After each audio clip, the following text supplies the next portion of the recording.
When I was 17 years old, I left home for the very first time. I was entering grade 12 in high school, and I was afforded an opportunity that was life-changing for me.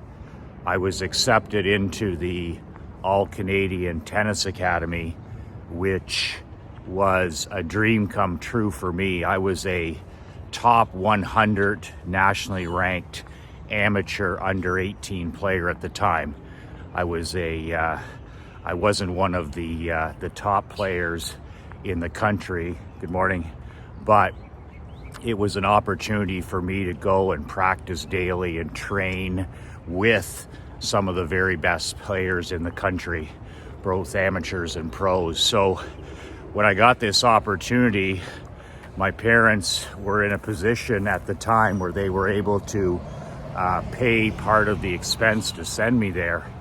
So off I went at 17 years old from our small town to the big city of London, Ontario, 6 hours away from my hometown, which didn't seem like a really big deal when I left on Labor Day weekend. But as I stayed there throughout the year, we came home at Thanksgiving, we came home at Christmas, and that was it. It became a much bigger deal. I battled, of course, the normal things that a 17 and 18-year-old battles: homesickness, missing your friends, missing your old school, all that kind of stuff, but very normal stuff. So I was afforded an opportunity that, when I look back on it now, it changed the entire direction of my life. It changed my mindset. It changed what, my thinking. I saw what the best were. I was when I left our small town to go to the tennis academy, I was a big fish in a small pond. I was one of the best players in our region. I was one of the older kids at my high school. I was a big fish in a small pond. I had never been outside the city. I had never been pushed outside of my comfort zone. I had never been forced to compete with the very best. So this was an opportunity to expand my horizons like never before. And also, it was an opportunity for them to kick my ass 7 days a week, which every 17-year-old boy needs. I mean, I lived in a structured home where my parents didn't suffer any fools or any foolish behavior. But it's interesting. Good morning. It was the perfect timing, not only to push myself out of a comfort zone, but also to train physically every single day. We were running 3 and 4 miles. We were in the weight room 4 days a week. We played tennis for an hour before school at 6 in the morning. We were up every single day at 5 a.m. The foods I ate changed. The amount of water I drank changed. We would play tennis before school, then we would go to school, then we would be bussed over to the academy. We'd play tennis for a couple of hours, like literally 2 hours of intense practice every night, and then we'd have dinner at the club, and then get back at 7 o'clock, and we would have study hour, which actually was 2 hours from 7 till 9, lights out 9:30, 10 o'clock. So structure. And it was exactly what the surgeon ordered for me. There was no partying, no drinking alcohol, no going out on dates. It was tennis and school and tennis and school.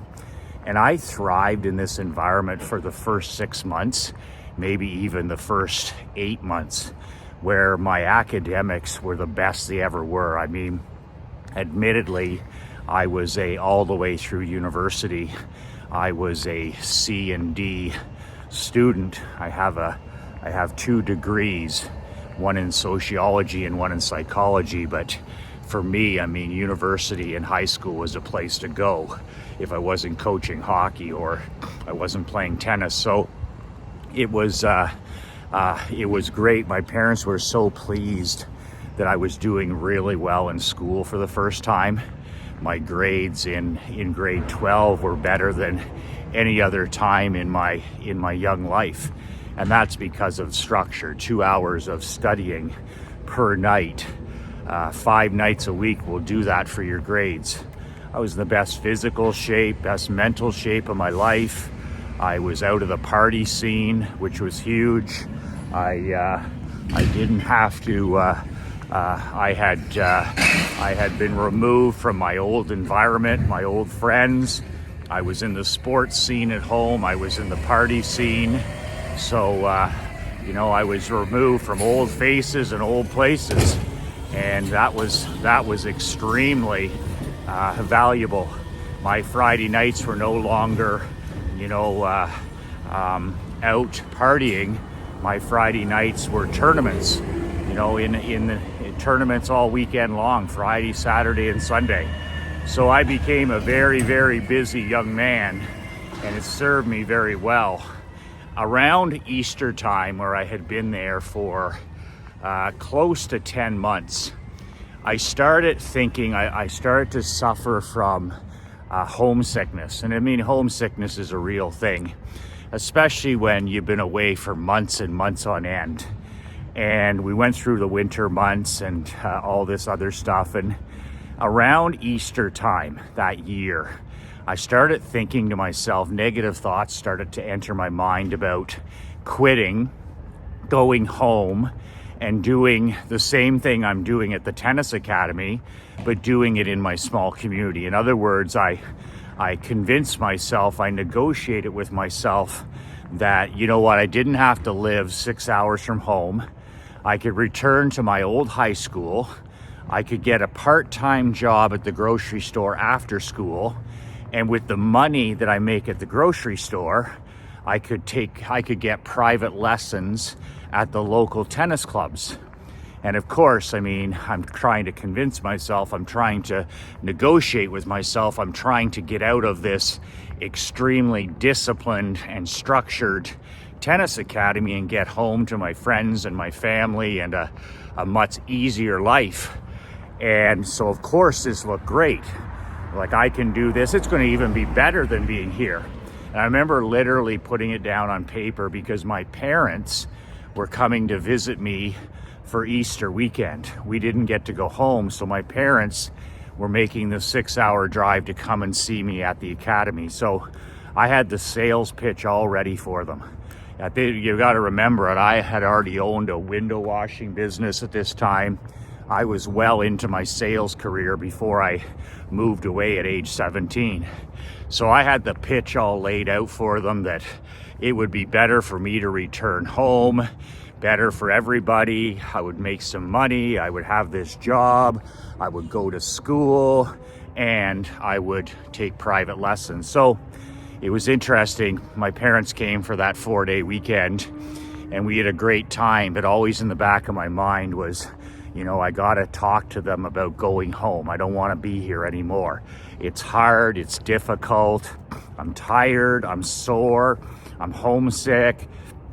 I don't like my roommate. Any and every excuse under the sun. So it was interesting. Like all things in life, we wait to the last minute, right? So I had mentioned a few things during the weekend that I didn't like this or I didn't like that. I would whine about this or complain about this or make an excuse about this, but I never laid my cards on the table until the Sunday or Monday my parents were getting ready to leave. And it all just came flowing out, where I said, I told them the pitch. I said, I'd come home with them. I would return to my old school, my old friends, work at the supermarket, make some money, play some tennis, pay for my own lessons, and I'd be a better person, better player, better student, the whole thing. And I'll never forget, there was lots of tears because I was homesick. I wanted to go back home. and it was hard there. They were kicking my ass. And even though it was what I needed, a 17-year-old young man doesn't think that's what he needs. So I wanted to go home.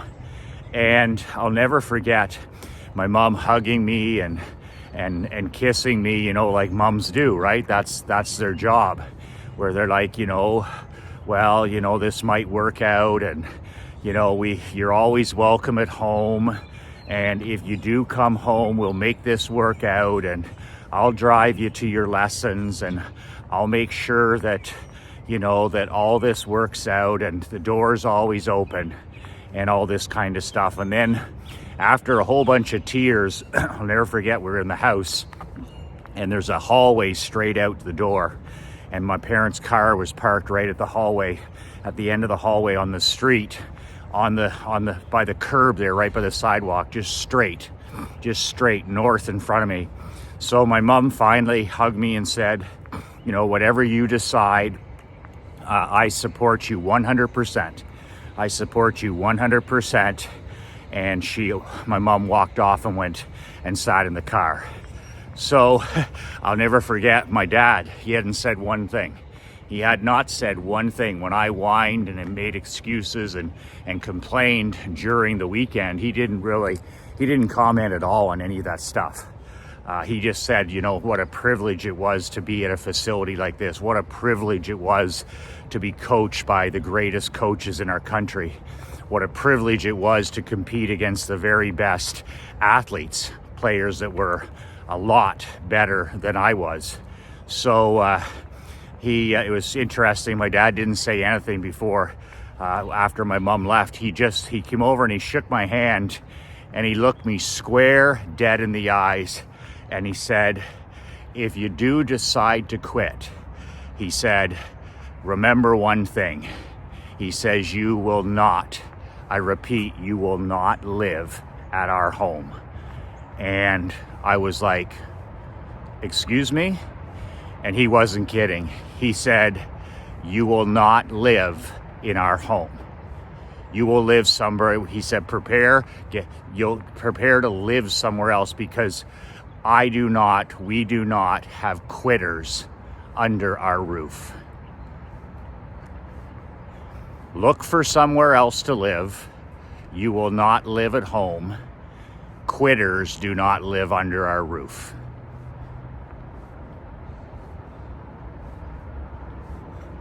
Changed the entire direction of my life. I went back to my room. I did 2 hours of homework. I got up the next day, got up at 5 in the morning, went and hit balls for an hour, went to school, went to practice, studied that evening for 2 hours, went to sleep at 10 o'clock, did it again for 4 more straight months. The best 4 months of my athletic career. The best 4 months as a 17, 18-year-old young man. My best 4 months as a student. My best 4 months as a tennis player. My best 4 months as a teenager. My best 4 months of pushing myself in terms of focus. Just a man on a mission. My dad gave me the greatest gift a father could ever give a son or daughter in my position. He refused to let me quit. He refused to let me quit.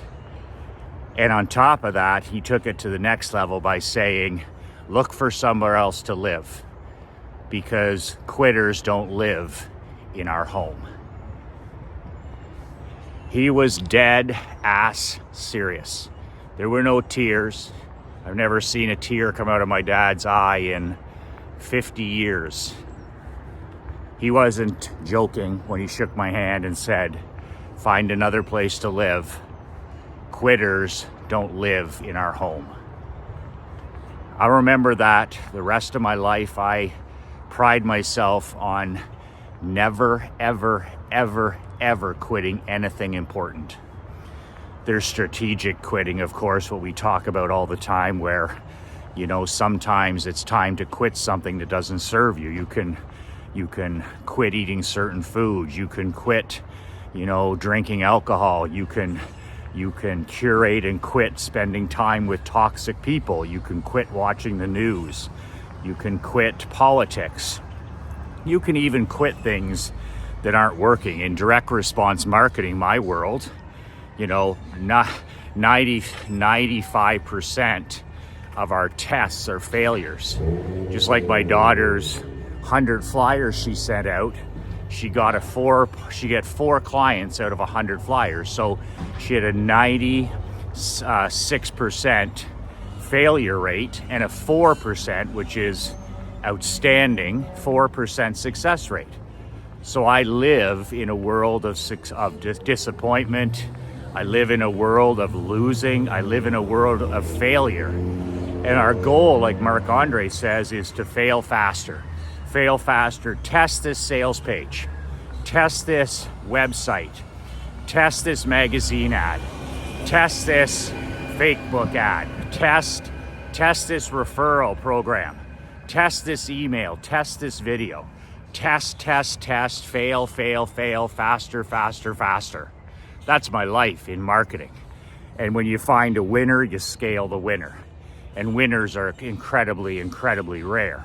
So I live in a world of disappointment and in failure. It's part of the process. But that's the difference between quitting and strategic quitting.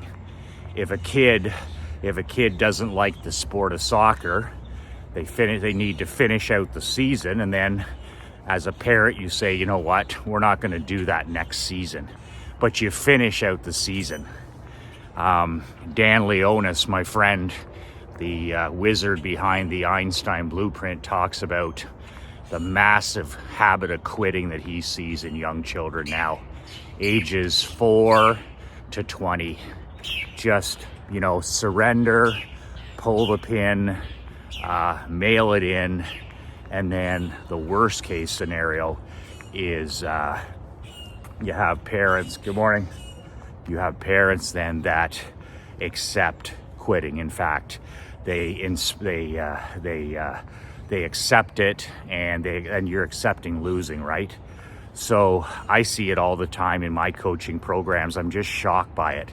It's one of the biggest plagues in our society today is tomato can parents who let their children quit things before they're done. They let them quit. There's nothing wrong with strategically quitting something that doesn't serve you.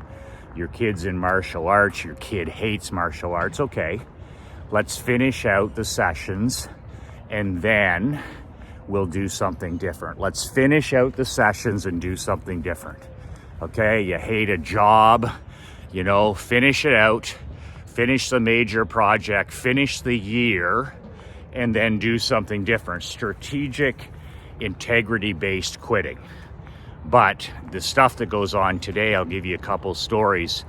I coach power skating the first half of the year for my daughter's school.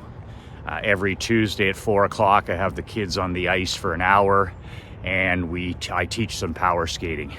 It's not just about skating. It's also about exercise. It's about fitness. It's about, good morning. It's about mental health. I did it all through the China virus. I had those kids on the ice every Tuesday, and I worked them hard. Like, we never stop for 60 minutes, never. It is like going to like a spin class or something like that. I've never been to one of those, but they tell me they're challenging aerobically, so I'll go with that. But it's like doing sprint, rest, sprint, rest. I have them doing squats on their skates. I'm not kidding. Squats on their skates. I have them doing push-ups. I have them doing lunges. I have them doing fast feet drills. It is challenging. Like, it's like we're wearing our running shoes, but for an hour straight, just pace. I run it like my hockey team practices. I run them like my pro team practices. And these kids do an amazing job. Their age is 5 to 10. And my daughter Emery is out there. But it's amazing the difference is you'll have a handful of kids, like 3 or 4, and whenever anything is difficult, they let their kid quit. And I don't tolerate it, right? So admittedly, it's interesting because I have these kids for an hour and I put the run on the parents. In other words, the moms and the dads, I'm like, no. Pick your kid up at 5:15 after the session. But I don't have parents watching. I don't have parents as volunteers. They're the worst volunteers at school in sports because, they're just like, soft. And the kid, they're always, so I don't have any of that. So one of the things that I do is I have them for the hour and there's no interference. If I had mom and dad there, especially mom, it's unbelievable. Every time the kid is thirsty, every time the kid is ache or pain, or any time the kid falls, they would be there. And, this is hard and maybe not, maybe this isn't for you, quitting. So it's really important for what I do is I eliminate the parents right out of it. I get rid of mom and dad out of the equation because they allow quitting. So the kids do a great job. All you have to do is encourage them. Good morning. All you have to do is encourage them and demand effort and focus. And we have a great time. I've been doing that for, next year will be my 4th year, I believe. On Sunday morning hockey, I work with, I've told you this before, I work with the Junior Blue Wings program, kids 5 to 14. Some of the kids are from low-income families where I sponsor them. Some of the kids aren't. My daughter's out there, Leanne's son is out there. Nonetheless, it's a program for an hour and a half on Sundays for kids that don't play regular hockey. They, for whatever reason, they don't play regular hockey, but they love the sport. They want to get out there for an hour and a half. And I run the practices like I would the Blue Wings. I don't adjust to the level. The level adjusts to me. I run things the same way I would at pro or in junior. So it's pace, speed. We talk about winning, we talk about working, we talk about fitness, we talk about mental health, we talk about all the things they're not hearing enough of. But it's interesting, Leanne organizes the players, their registrations, and she'll have 30 kids, especially through the pandemic. Well, 30 kids signed up for the season. And by Christmas, we have 20. It's only Sunday morning for an hour and a half. It's hockey. It's not like we're digging ditches. And we'll be down to 20. And I'll say to Leanne, I haven't seen this kid in a while. Oh, he quit. Well, I haven't seen this little girl. She quit. And I'm like, quit? I said, it isn't even Christmas. They're just learning to skate. They're just learning to put their equipment on. They're just learning. They got 9,000 more hours to go. Well, they didn't like it. It was hard, so they quit. And then after Christmas, the decline just continues again. I push them hard. It's demanding. Mom and dad, by the way, they don't want to go on Sunday. They're hungover, right? They're 3 sheets to the wind bringing the kid to the rink on Sunday, right? They've had a big Saturday night. Goofy's had a big Saturday night. So, if the kid wants to quit, that means they don't have to get their ass out of bed at 8:30, 9 o'clock and get them on the ice. Not that Goofy can get his kid on the ice on time, don't worry. His kid's 10, 15, 20, sometimes 30 minutes late. Missing an elbow pad, missing a shin pad, missing a skate. Whose fault is that? It's not the child's fault. It's the punch-drunk parents' fault. That's another video entirely. So we end up with about 15 kids. So about 50% of the kids quit. And I checked, and this is normal. Is it something I'm doing? Am I too hard on the kids? Is it too fast? No, it's just difficult. So you start with 30. Apparently I'm supposed to accept that we'll end up with 15. If I start with 100, I'll end up with 50. So 50% of the children were allowed to quit when it was difficult. If they wake up with a little bit of a cold, oh, don't go today.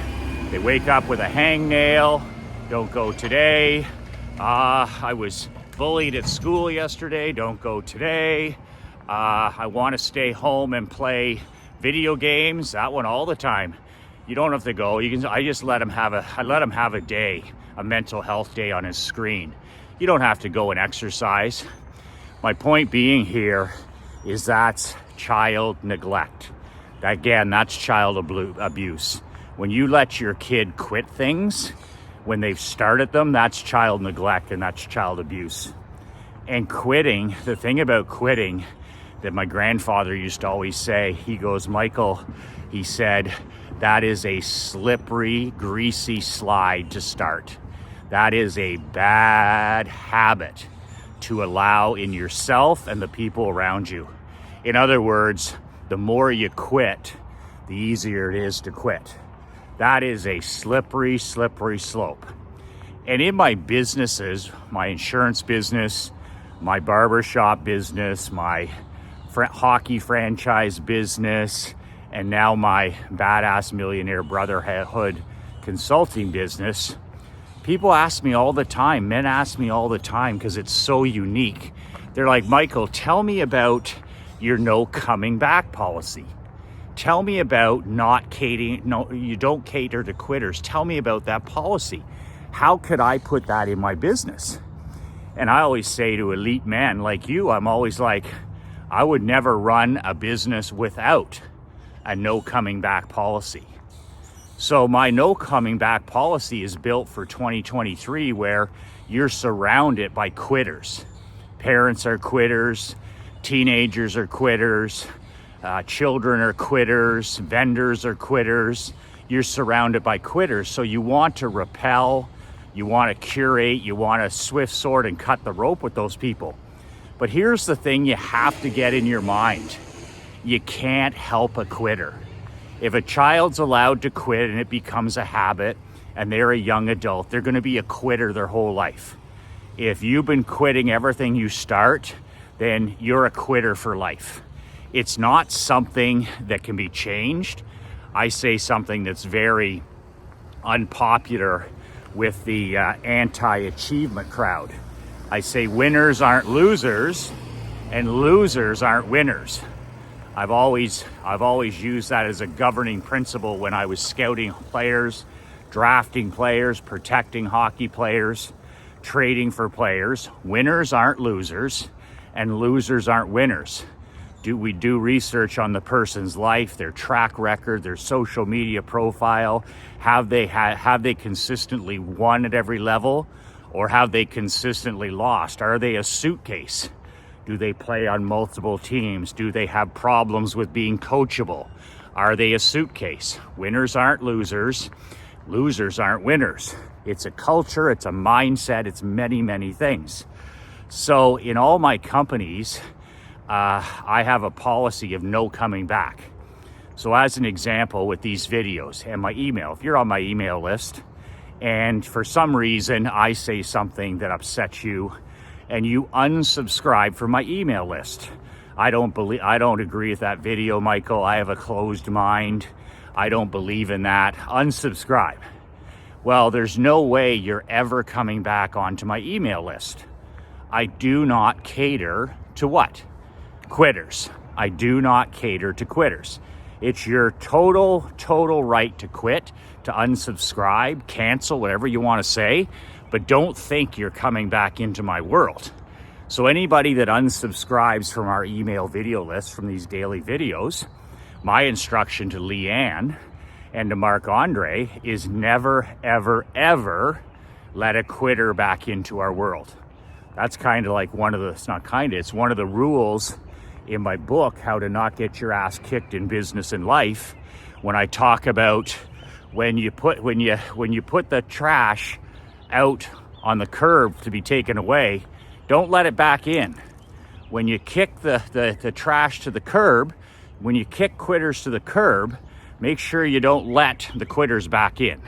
So that's the reason I have a no coming back policy in my business. And whenever in the past I've made an exception, well, Michael, you know, I didn't mean to cancel my newsletter. I'm sorry, I ran out of money, and I let them back in. It's always on me. It's always a huge mistake. In other words, they quit again. You can't help a quitter. Winners aren't losers, and losers aren't winners. So that's a big one. I do the same thing with my newsletter here. Good morning. With my monthly newsletter, the guys pay $97 a month, $197 for Diamond. If you want to upgrade, email Leanne at badassmillionaire.com. That means you get a weekly telegram from me, an actual telegram. And if a person cancels their newsletter subscription, they're dead to me. They're off my list, they're canceled, and there's no coming back. And guys are like, wow, that seems a little harsh, you know, like I ran out of money and I really want to come back, and I had a tough 6 months, whining, complaining, excuse making. But here's the thing, it's never about what they say either. When a quitter says it's about the money, well, you know, I let my home insurance policy lapse. I couldn't afford it, or whatever the excuse a quitter gives you is a bold-faced lie. So I'll use my newsletter as an example. Michael, I want to come back. I hit a bad patch there, and I couldn't afford the $97 per month. So I say, you know, in my mind, I'm like, you couldn't afford $3.23 a day. You couldn't afford $3.23 a day for something that will transform your business, your bank account, your marriage, your life, your children, your community. You can't afford $3.23. And I'm like, a bum on the street can afford that. A panhandler on the street can afford that.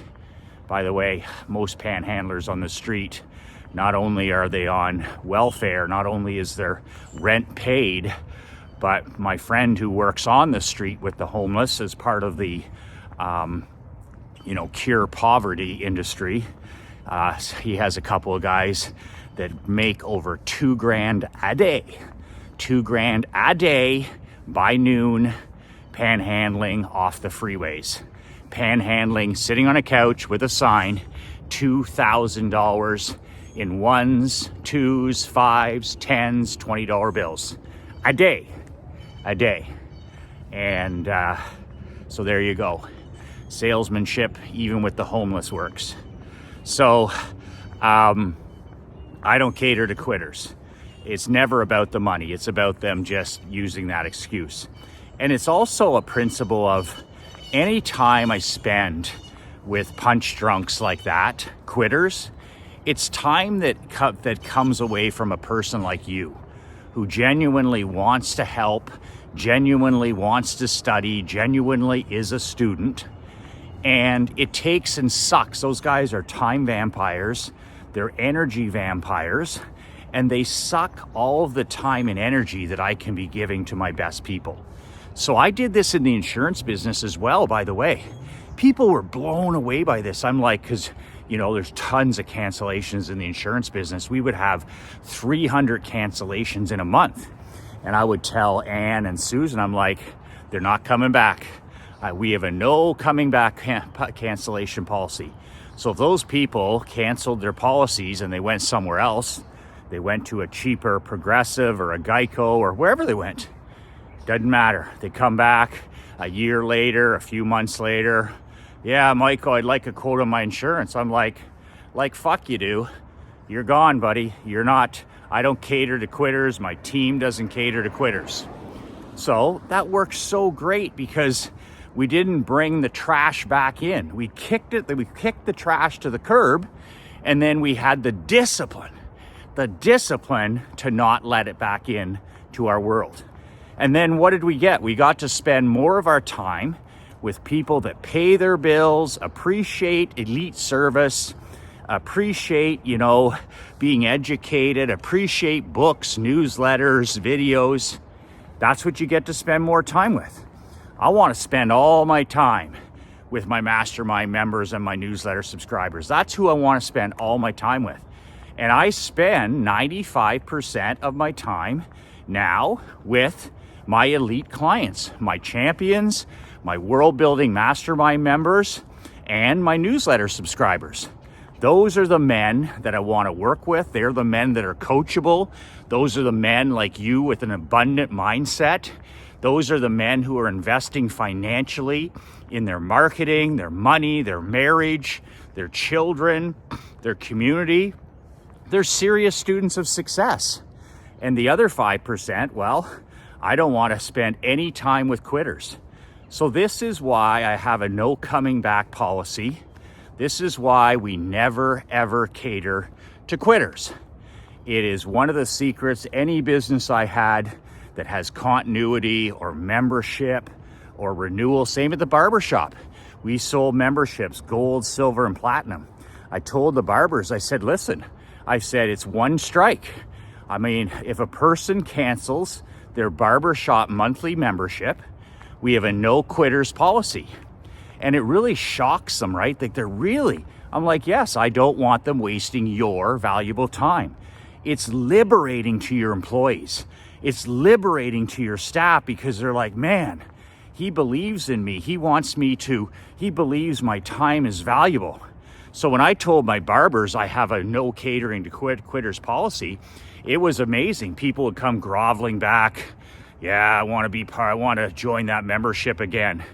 And Kimberly and Maureen were like, sorry, buddy, you can get your hair cut here. You can have a shave like everybody else, like everybody else.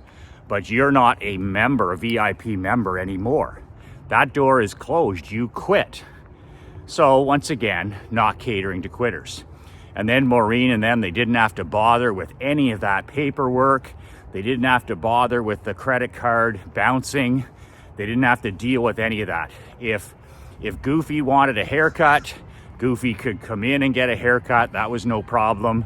But he was not part of our membership. He was not part of the continuity.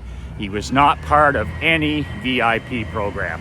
So whatever your business is, if you want a piece of advice that's going to save you a gigantuan amount of time and energy and improve your mental health, is stop catering to quitters. What's all this? You gotta take on everybody. You gotta help everybody BS. What a load of garbage that somebody's put in your mind that, the customer's always right. Like, fuck, the customer's always right. You know who I think is right? MJM is right. I'm the CEO of this company. I'm right. You know who else is right? Mark Andre, my business partner. He's right. You know who else is right? My badass bitch in charge, Leanne. She's right. And then after that, we have standards for how our clients behave, the way they communicate, and what we'll tolerate and not tolerate. But in my world, whether it was the barber shop or the window washing company or the insurance business or the hockey business, no, the customer isn't always right.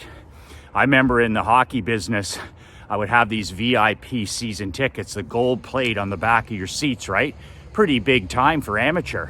And people would have the same season ticket. They'd have their name on the seat and the chest out, and I'm a season ticket holder, platinum. And then they'd cancel in the off season. And they would be warned, right? There's no coming back. Michael doesn't cater to quitters. Oh, well, we don't have enough money or we didn't get to enough games, and they cancel. They quit on me and the team. So they come back about 60 days, 90 days later. Oh, Anne, is there any way I can get my seats back? And she's like, I empower them, just like Leanne and Mark. I'm like, no, you can come to the box office. You can come to the table and pick up a ticket like everybody else. You can be like Joe Average, like everybody else, but you're not invited back to our VIP season ticket program. Why? I don't cater to quitters. I have a do not coming back policy, even for hockey tickets. And man, it has made life blissful. It has made our paperwork, our headaches, our time. It just curates all of that toxic people, all of those. It curates all of the tomato cans It curates all of the dunces. It swift swords all of the quitters right to the curb. And then it's our job, it's Leanne's job and Mark's job especially, to make sure we never, ever, ever let the trash back in. Whatever your business is in, how can you install a no quitters policy and stop catering to these people? There's no profit in them anyways. They're not, what are you, running a fucking soup kitchen? Are you running a halfway house? You know, you're letting these people into your business. They abuse your team. They abuse your staff. They abuse you. They leave nasty comments. They're fucking toxic. Get rid of them. You're not running a soup kitchen. You're not running a non-profit. They're not profitable anymore. You don't make any money. It's not appreciated. Get and instill a no catering to quitters policy. God, these fitness center guys I work with, I'm walking by the fitness center here, I laugh. You got the tennis here, you got it, the gym memberships, and they must, the churn here is like 30% in a good facility. Good morning. The churn is 30%. In other words, the monthly cancellations is what they call the churn. And I can just imagine, like, wow, if you run a fitness center or you run anything continuity or membership, the churn is about 30%. 30% of the people quit. So if they don't have a no coming back policy, which they don't, you're just gonna churn the same 30% over and over and over. And you're gonna kill your profitability, you're gonna kill your staff, and you're gonna wonder why. It's the same at a fitness center. Like, I work with fitness center guys. I'm like, order number one, no catering to quitters policy.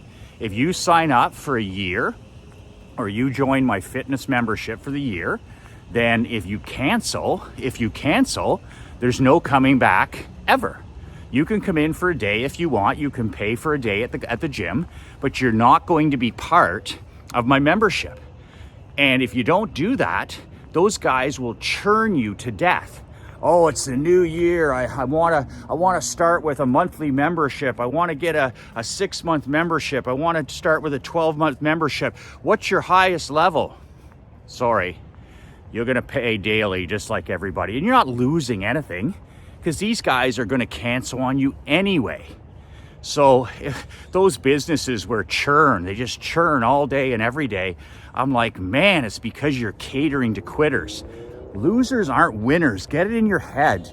You know, get over that high school mentality. I can help everybody and it's my calling to help. Fuck that. They don't respect you. They don't respect themselves. And they abuse you and your staff and leave nasty reviews. Get rid of them. Kick the trash to the curb and leave it there. So that's what I have to say about quitters. It's a shame that we have so many parents that are allowing children to quit. My kid has never been allowed to quit anything, not that she ever asked, but she has had a couple of things that just weren't her cup of whiskey. You know, like we're looking at a couple of things like, you know, like you have to pick your spots because you can't do everything, right? So we do chess and piano and tennis and this stuff, but there's things we strategically quit at the end of the season. We're just like, okay, we're not going to do that next year. Okay, we're not going to do that next season. Okay, we're not going to do that when, you know, the 12 weeks are over, but we finish the job. We don't let her quit on her teammates. We don't let her quit on her classmates. We don't let her quit in the middle of anything.